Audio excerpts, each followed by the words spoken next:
Hello, Cryptonauts, and welcome back to another episode of Cryptocurrency Chat, episode 514. I am your host, Blockchain John, here with my co-host, Jake Jabarelli, ready to give you some awesome crypto news. But before we get started, I want to make sure that I plug in here the Blockchain Expo. If you could see that right there. Where is it at? I'm pointing at it right there. Blockchain Expo. It's going to be in Santa Clara Convention Center here next week, bro. It's already next week. All right.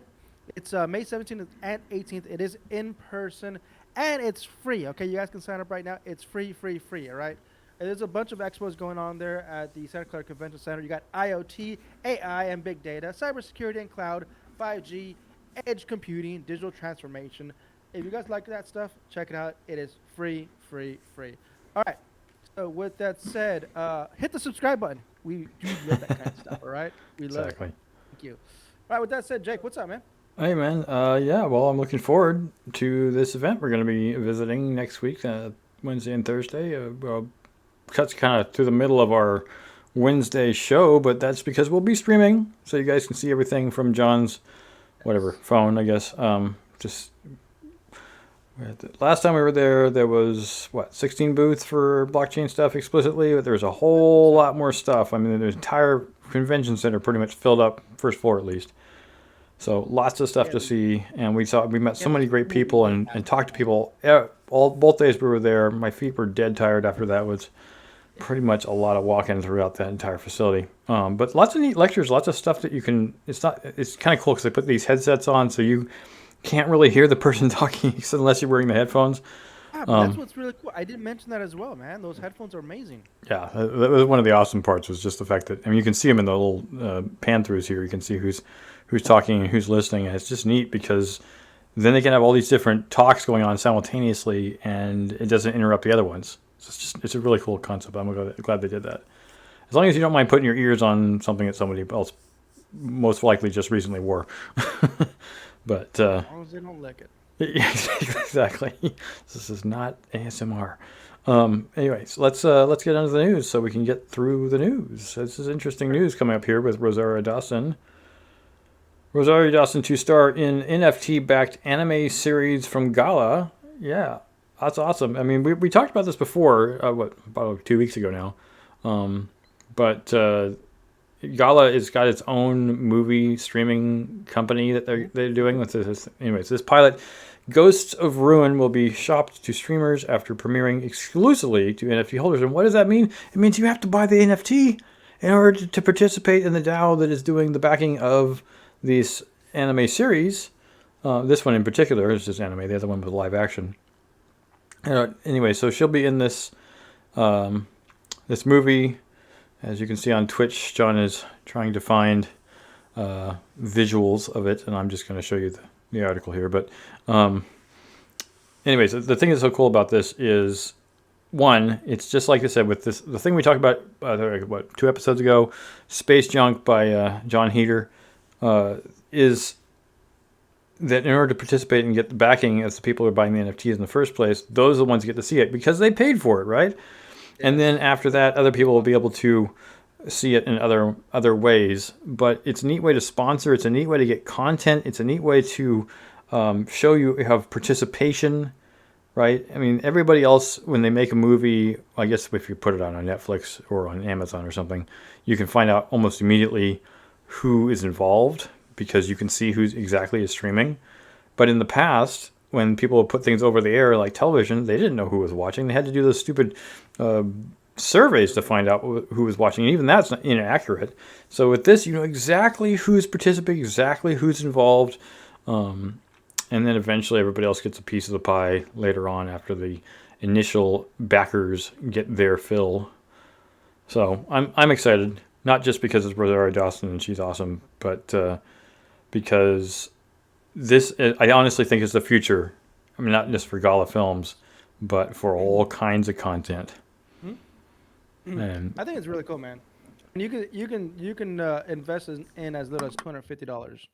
You know, and if this movie goes off, I wonder if there's like dividends in here, or you're just doing part of like a fundraise.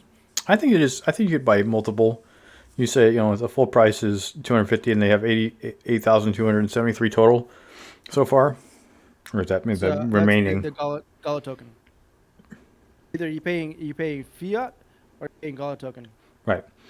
But what I'm saying is that eventually, even though if you contribute a certain amount of money and you get that NFT, you could still sell that NFT later, right? You're like, hey, I was part of that really cool TV series back in 2023. Maybe you want to buy it from me, for 3 or 4 times the price I paid. So, yeah, look at that. Look at that. Board members are gone. Executives are gone. All those are completely Yeah. sold out. The item has been burned. Mm-hmm. Oh, baby. So, All right. yeah, exciting stuff. Really, really interested in this. This is definitely, we're seeing a lot more people, especially with the writer strike going on right now. Yep. And I'm not saying that writers shouldn't be paid, they should, but this is diversifying how people are paid, and it's taking power away from the people who are literally not giving writers money. I think this is more like Netflix had this really awesome thing where it gave a lot of directors and artists and actors a lot of free will to kind of mold their own vision. They kept it all internally. Now with Gala, they kind of still roll with what Netflix does, but take it to the next level and give it to the people to decide what to do with the stories and to do with these films and series and stuff like that. That's freaking cool, dude. Yeah, And it's there's more Web3. audience involvement. Yeah. Yes, that's really really cool, dude. Mm-hmm. Really really cool.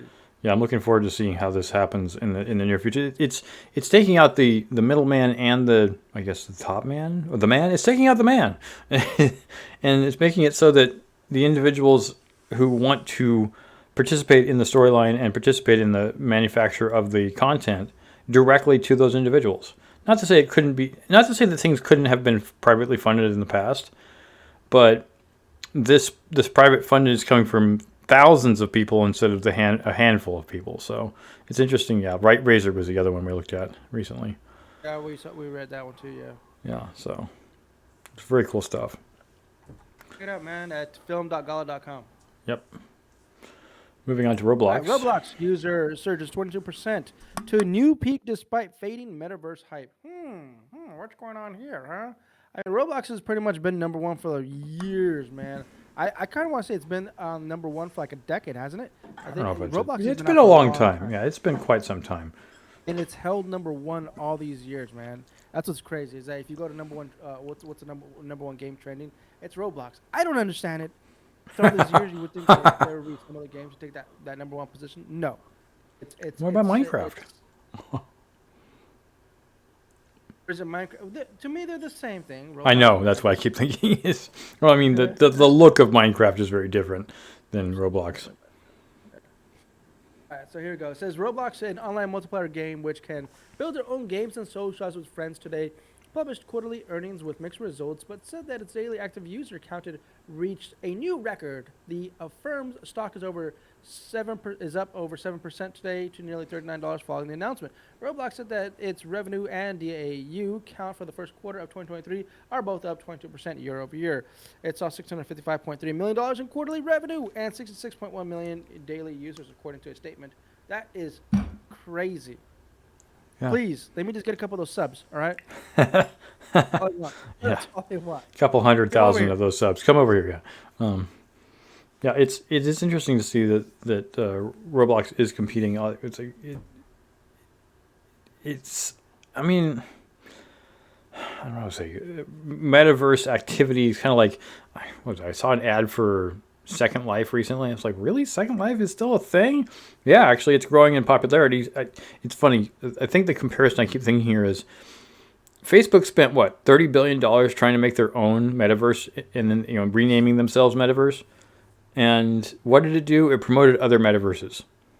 Yes, it could have easily just bought out Second Life, easily. Or Roblox or something, but yeah. Yep. It's like you promoted the idea, and I'm not saying it's bad because metaverses are awesome. They've been around forever. This is not a new thing, but it's interesting to see it coming into fruition in a new sense. I'm not saying obviously it's Web3 based, so it's a Web2 ecosystem, but it's heading towards Web3. Well, with Roblox, you can pretty much mesh that together, Web 2 and Web 3, with creating your own modified server. That's what's cool about these particular games like Roblox is Hmm. that you can modify your server. You can integrate your own coins. If you want your say for example your Roblox character to have certain clothing, or you're only allowed to have certain clothing within the server that you have to buy or purchase from a centralized marketplace or decentralized marketplace. Who knows? Maybe that might work out. You buy these NFT clothing, and then you can use those clothings within your own or within your Roblox server. I think that's freaking cool. We need more of that stuff. It is changing up the way. So it's like here's the environment, you develop it. And that's kind of what it is. It's like the Unreal Engine. A lot of people use Unreal Engine for all kinds of things. I was blown away by the fact that Unreal Engine is actually being used to make TV shows. Yes, dude. I was watching a lot of new clips for Unreal Engine 5. A lot of demos. It's amazing, man. I want to get my hands on that. I need a computer that's a lot better than what I have now. So Yes, you please do. hit the subscribe button, please. Subscribe, and hit the gift button, man, or do the donos. Head over to our Cointree, and dono, please. Anyways, thanks. Um, it's Roblox is awesome. It's great to see it's progressing.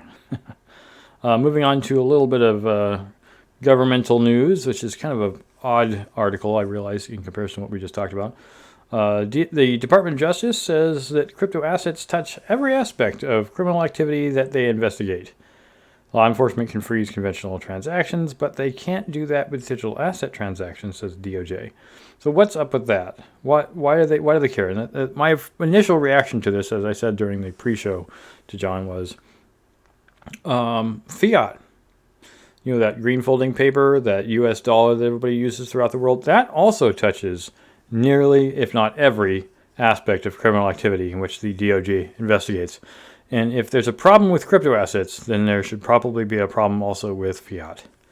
But really what the Department of Justice is getting at here is they don't have the same level of control that they wish they had. And I think this also kind of correlates with the issue. What was that new policy they were putting into? I can't remember what it's called. There's a new policy that the Fed is considering trying to force every single company to open up the back end of their software. And not every company can do that, like was it WhatsApp and Apple iPhones. They can't open up the back end because there is no back end. And so what does the DOJ want? Well, they want back end access so they can track. The problem is if you give back end access to a federal government, they're not just going to track the bad guys. They're going to track everybody because they suspect that everybody is a bad guy. And this is the problem with digital assets that they're claiming. I say we're seeing cryptocurrency and digital assets really touch every aspect. Actually, that was the opening. Let me find the more deep content here. Both government law enforcement officials stated cryptocurrency crime required a different approach and mindset. There are a few challenges, stated Choi. She added, by its very nature, the technology is built in order to not rely on intermediaries. No, Sherlock. Cross-border transactions that are immutable and irreversible. Exactly, that's the point. Law enforcement can freeze conventional transactions, but they can't do that for digital asset transactions. Now she's getting it. Now she's beginning to understand it. Yes, it's annoying to a person who's trying to enforce the law, but there's also just as many people doing these transactions that are not criminals, if probably not a lot more than people who are not criminals. So it's like how they removed Tornado Cash, and they're saying how Tornado Cash is evil. It's like, hey, just because people want privacy doesn't necessarily mean they're criminals. That's why you should always say no to CBDCs. Right? You get sucked into the whole, oh, it's a free $300 from the government. It's a stipend. It's great. It's a stimulus. Yeah, yippee! We just got to use this new revised card that's provided by the government. Unbeknownst to the users, it's all blockchain based CBDCs, and then that's when the whole testing. Never mind. Let's not even go there. Yeah, it's down, a lot of rabbit hole. Yeah, the conspiracy theory rabbit hole. But for what they're basically saying, just to be blunt, is they don't like being locked out of transactions. And You know why? It's not just criminals that are creating these things. It's honest people who want the government off their backs. So, I realize we do want protections, when I but buy toilet paper, bro. yeah, we want protections, but we also don't want the government in our business all the time. So, moving on to some more NFTs. Interesting. What's going on here? Pudgy Penguins bucked the NFT crash. Now it's raised $9 million. What? What's going on here? Pudgy Penguins, an Ethereum NFT project that surged amid the 2021 bull run and then toppled into chaos, was purchased by a serial entrepreneur about a year ago and given a second life, right as the market collapsed. But the cartoon birds have preserved. No, that's not preserved. That's Persevered. persevered. Yes, there you go. Persevered. Thank you. And now the team has raised funding as its ambitions grow, as its ambitions, Jesus, Having trouble with those big words, are you? ambitions, Ambitions. We should just forget it. we should Forget it. we should Forget crop all the times you make mistakes in your audio pronunciations and just roll them all to one gigantic. This is what John said wrong. Ambitions. Whatever. Today, Pudgy Penguins announced that it has raised $9 million in seed funding in a round led by early stage investments like 1KX, with participation from the Big Brain Holdings, Kronos Research, Old Fashioned Research, CRIT Ventures, and the founders of Laser Labs per a release. That's pretty cool. That's pretty cool that that a project can get a second life. There's a lot of projects that I got into early on as like when the whole ICO boom started, right? Back in 2014, 2016, I got into a lot of ICOs. Then I wish that they would have succeeded because now in 2023, there's some projects that have failed because of the Ethereum transaction gas fee. Those companies went under. Mm-hmm. That they would have succeeded a lot. And I think they were way ahead of their time because this is kind of what AI is doing right now. The whole ChatGPT, it's kind of self-learning by the community's decision makings on how it interacts or responds to certain answers that the agent's providing, right? And that's kind of what this. Never mind. I'm going down another rabbit hole. Mm-hmm. Anyways, continue on to this here. Yeah. So they raised a lot of money and they bucked the trend, which is great because it means that well, I shouldn't say unlike Bored Ape Yacht Club, but Bored Ape Yacht Club did lose a lot of its value. Pudgy Penguins is making a resurgence. One of the things I wanted to comment on these kinds of things, and I know I get this all the time whenever people talk about NFTs, and I wish I had a better example, which I do, of what NFTs can be used for. Like the ticketing thing is one of my favorites so far.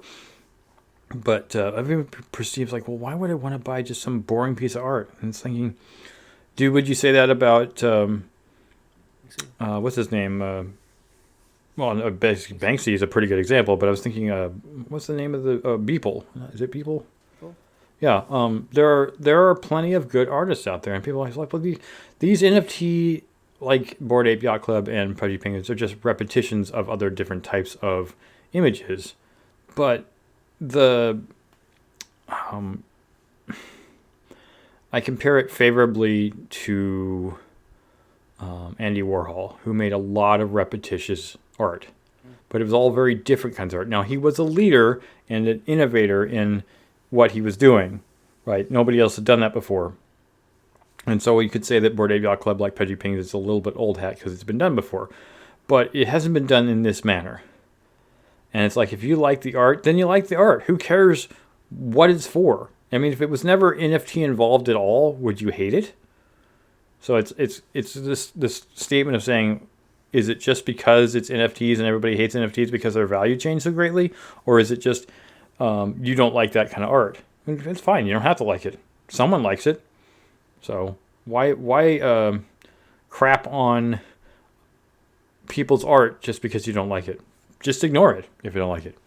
So I guess what I'm trying to say with this is it's a value. Art has value, and this is a good way for art to do more than just be art.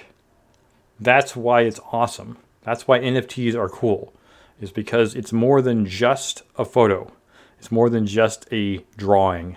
It is functional. It can be a ticket. It can be a key. It can be your passcode. It can be something that can get you into stuff. There's all kinds of different things that an NFT can be than just a picture of something. This article is already talking about that they ended up launching physical toys and merch, with with partnerships with Meta and Hasbro, and yeah, that's what's really cool is that imagine, and this can easily be done with Pudgy Penguins. If they're making plushies out of these, Uh-huh. you can have every single one of those. I'm pretty sure every single one of those can be minted as a unique asset, as an NFT, one of one. Right. Amazing, Right. beautiful. Yeah, it is unique That and brings it is rarity. digitally Exactly. provable to be unique. That's something you couldn't do in the past. Even with the Mona Lisa. Exactly. I mean, the Mona Lisa is unique, but plenty of people have copied it. So, moving on to an interesting topic I personally identify with. Why DeFi cybersecurity can never sleep. So I think it's funny to say, one of the things, I'm going to compare this to the stock market and crypto. One of the things you can't do with crypto is you can't turn it off. There's not a stopping and a starting point for when you can buy and sell crypto. Crypto is based on whenever people decide they want to deal with it. And of course, people do have to sleep. So at some point, you will have to go to sleep. You can't just trade all day. You can set up a bot to do it for you, but you can't personally do it. There's no one I know that can stay awake long enough to constantly trade. I tried. It's a pain in the butt. It's very difficult. So why can't DeFi cybersecurity sleep? Well, for the same reason. Stuff is happening constantly, and that's what this guy says in the subtext. You can't know if the report is that serious hack or if it's just spam. I just find that pretty funny. Lots of people don't want to wake up Sunday at 4 o'clock in the morning in order to deal with a report, and you can't know if it's serious. And bug bounty programs pay independent security engineers for catching exploitable errors in code before they turn into a hack. But it's going on constantly. And I think Mike made that point when we very first talked about it in the early days of this company, was there's so much going on in crypto. There's no way to see or to know or to experience it all. You just can't. There's too much. And that's not a bad thing. People might want to experience it all, but there's really, it's like almost like the planet Earth, right? There's too much stuff happening. So how do we get all of it? Well, in particular, when it comes to security, you want to make sure things are up to date, but you can't necessarily catch everything. Hopefully you can rely on the white hat, programmers to catch the gray and black hat hackers or programmers who are doing maliciously. Hopefully there's more people on the side of good, as it were, than on the side of maliciousness, to make sure that we don't get overrun with bad things. The thing that's funny to me is the crime of opportunity, which is where most crime comes from. If the world were just crime all the time, it would be very, very difficult to trust anyone. And you get to the point where it really crime wouldn't pay in a different way, because who would you steal from, right? in the white hat normalized universe where most things are good and crime is minimal, there are a lot of opportunities. But the more crime that happens, the more we head toward a crime universe, the less opportunities there are to crime. And it becomes very difficult to do that. So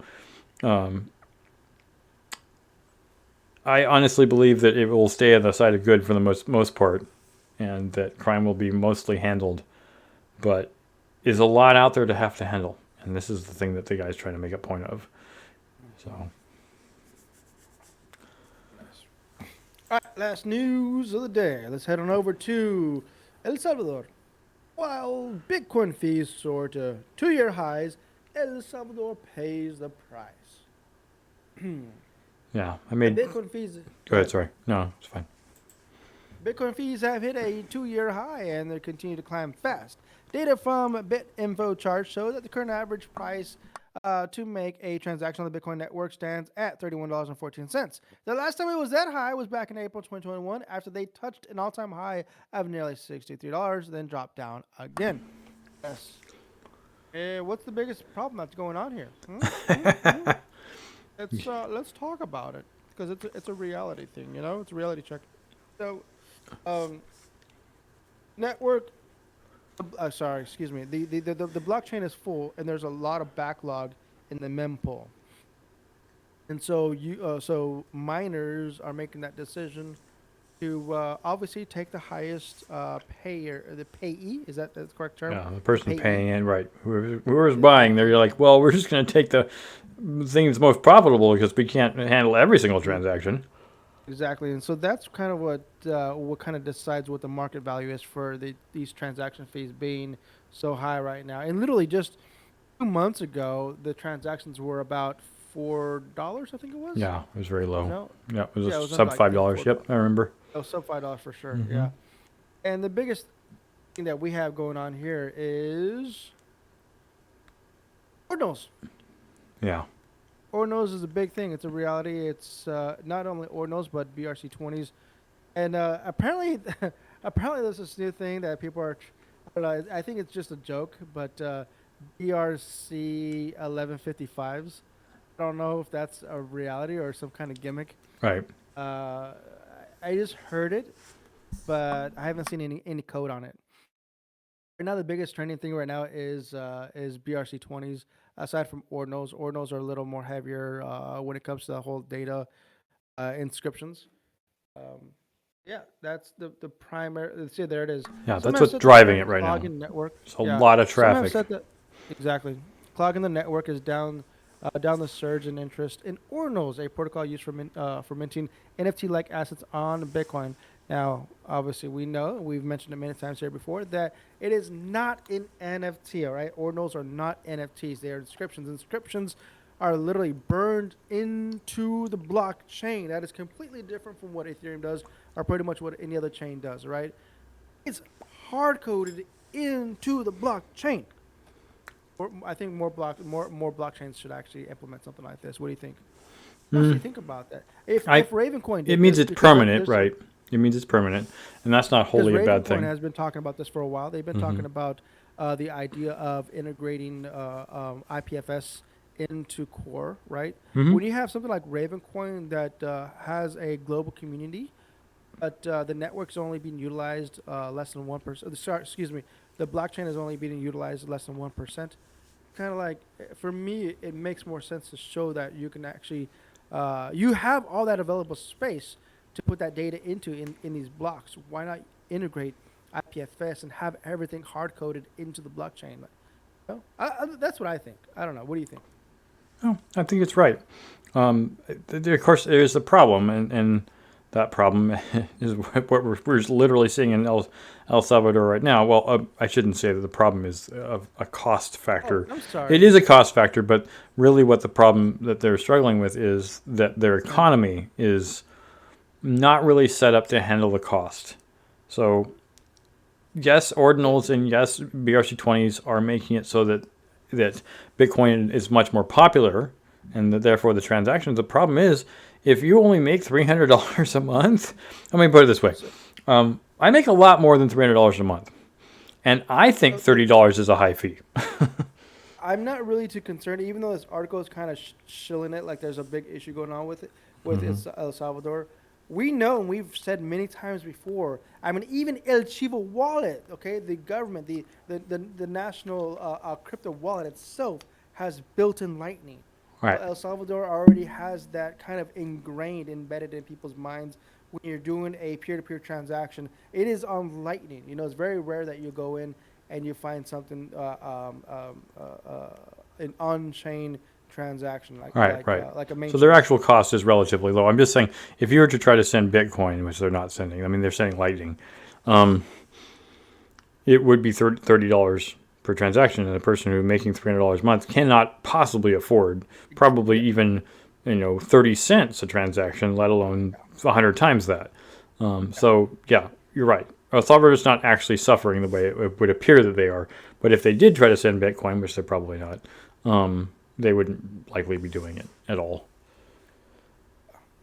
They So would have to use like some type of intermediary, not something locally, yeah, but like a third party that will be able to absorb those for the time being. right. I mean, even the government Chiva wallet should have something built into it, but at some point they can't do it forever. I mean, because this is not going to go away anytime soon. I'm telling you guys right now, this whole issue with the whole clogging network is not going away anytime soon. All right, this is here to stay for a long time, long time. Which is So, great. It's awesome to see because it's high usage of Bitcoin. It's shifting away from Ethereum. Ethereum was the big dog for a long time, almost 8 years, and now it's going back to Bitcoin. So and this is just the beginning of what Bitcoin is doing, man. I'm telling you, with this whole thing opening up with ordinals, it's just. And I mentioned this before. It opened up Pandora's box to so many other possibilities. Inscriptions is just one thing. There's so many more things that we don't even know that's going to happen because of this. This kind of just started the snowball effect. yep, Boom, and so many other things are going to be worked on, aside from Noster. Noster, right. we know that's Yep. another thing. Another Blue Sky and network Noster. that's Yep. Yep. So yeah, it's kind of a false positive, false flag. It's false flag. This article is a little bit. It's just to mention the fact that Bitcoin has evolved with El Salvador, but really what's going on here is there's a whole lot of interactivity on the blockchain right now, and that blockchain would be costly for people making normal Bitcoin transactions. Fortunately, El Salvador's Nayib Bukele was not dumb enough to do that, and their storage of Bitcoin is Lightning primarily, and that's relatively. It's very inexpensive to send Lightning, and it's very fast. Thus the name. So, anyways, that's all we got for this week's podcast. Thank you all for watching. Thank you all for contributing if you can. Hey, at a bare minimum, we would definitely love to have your thumbs up on our YouTube video. That would be great. If you don't want to contribute, tiny little bit of Lightning. We do have a Lightning wallet. You can send us a couple of Satoshis. We'd appreciate that. Hey, you want to send us an ordinal? That would be amazing too. But you can contribute through Bitcoin, Ethereum, Binance, Raven, Evermore's asset-aware wallets, Doge, Tron, Litecoin, Monero, etc. Also BAT, Basic Attention Token, because you're paying attention to us, right?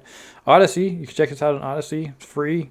It's also blockchain-based, so if you want to upload your own content, you can, just like we do. We can actually sync between YouTube and Odyssey automatically. Whenever we upload a video here, it goes automatically to Odyssey, which is awesome. You can obviously watch us on Twitch, which we're streaming in the moment, YouTube, Twitter. Check out our Discord channel. You can even collect our own token. We have C3 Media tokens. Patreon, which is where all our extra content is. We would love your support there as well. We need more than one person who's supporting us at $15 a month. I mean, come on. It's only $15. That's like lunch, right?